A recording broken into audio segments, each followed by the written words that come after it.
Uh-huh. Yep. I'm on it.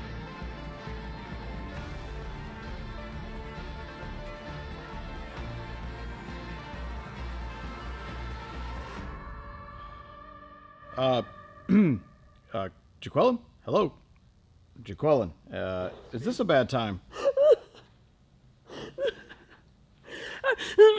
Sorry, I was just, I was, You were panicking, I wasn't panicking, I crying hysterically, no, I, losing all hope of survival.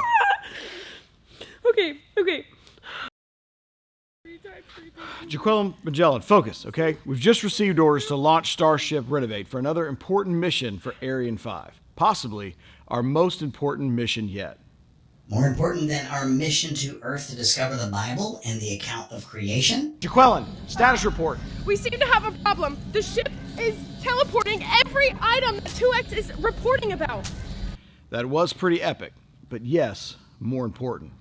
More important than our mission to Earth to discover the origin of Christmas? Dodging Comet.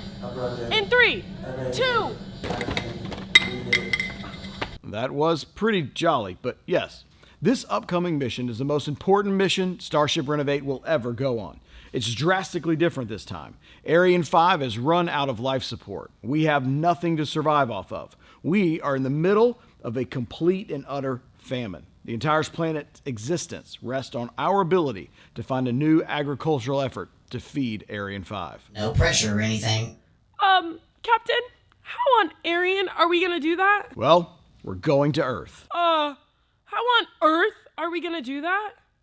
2X, tell her what you know. I know far too much. To tell her what I know would take 4.03 billion light years. Now, I could talk in a manner too fast to understand, but that would not be pleasant nor beneficial. So, Captain, do you have another command you'd like me to give?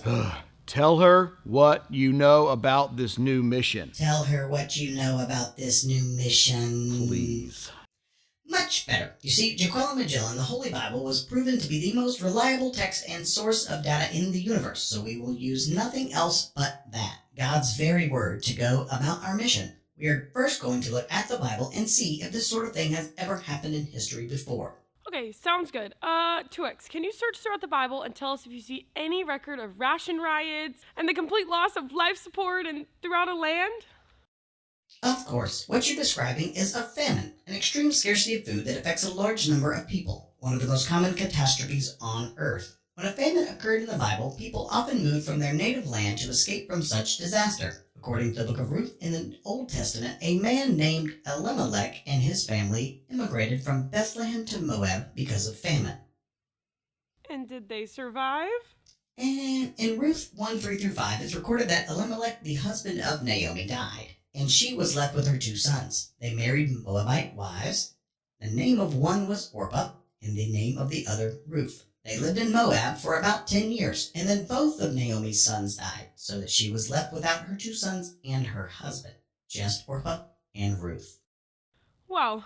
Okay, it sounds like Naomi and her daughters were in the middle of some hard circumstances. Correct. It seems the writer of the book of Ruth wants us to pay close attention to something else. And that is? You'll have to lean in close. Closer. Too close. You see, I think we are to look intently at the different ways Naomi, Orpah, and Ruth react to their hard circumstances. Maybe we can learn from them and how we can react to our own crisis on Arian 5. We need some change. Right now, everyone is going a little bit crazy and being selfish with what they have. Everyone is so hungry and they aren't sharing with anybody. Nobody even seems to care about anybody. The same thing was happening during the time of the judges in the book of Ruth. It's written that at this time in history, everyone did what was right in their own eyes. 2X, show us how each of these women in a crisis reacted.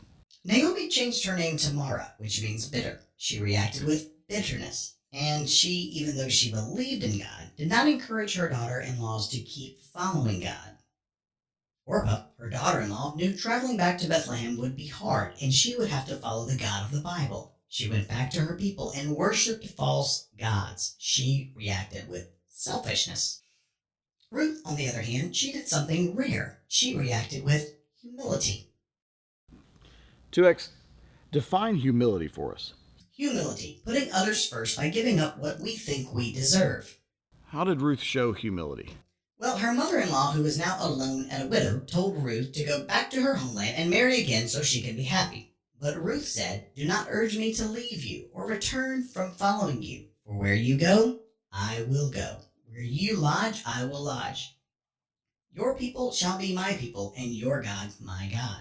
This was a declaration of Ruth's humble heart. Her loyalty proved she didn't care about her own happiness or future success. She put Naomi first. Even if it meant traveling to a land, Bethlehem, where she would be a foreigner and poor. And quite in danger, too. All right, Captain, let's do this. If Ruth can look past her own interests for the sake of someone else, we can too. Let's save this planet. Too cheesy? A little. Ugh. I thought it would be epic, like the real climax and the shebang, and it would be Moving great. on. 2X, does the Bible say anything else about humility? We need to know more if that's how we're going to launch this mission. Philippians 2:3-4. Don't be selfish. Don't try to impress others. Be humble, thinking of others as better than yourselves. Don't look out only for your own interests, but take an interest in others too. We should memorize that. I already have. Show off. What? I'm a droid. It's what I do. Memorizing is easy. Doing it is hard. Yeah, I was just about to say, Philippians 2:3-4 sounds really hard to actually do. Oh, it is. I don't think you have what it takes. Hey, I'm offended. And I'm right. Humility requires faith.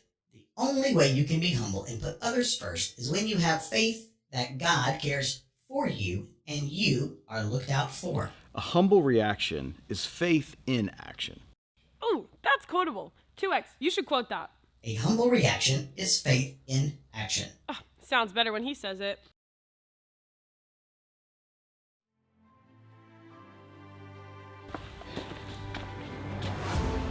Let's put our faith in action and launch this mission for the sake of Arian 5. No matter what it takes. Spoken like true, humble heroes. Jaquella Magellan, you know what to do. Yes. Activating Starship Renovate now. Locking in system codes. Ready when you are, Captain. Launch mission 8023. In 3, 2, 1. Let's save this planet.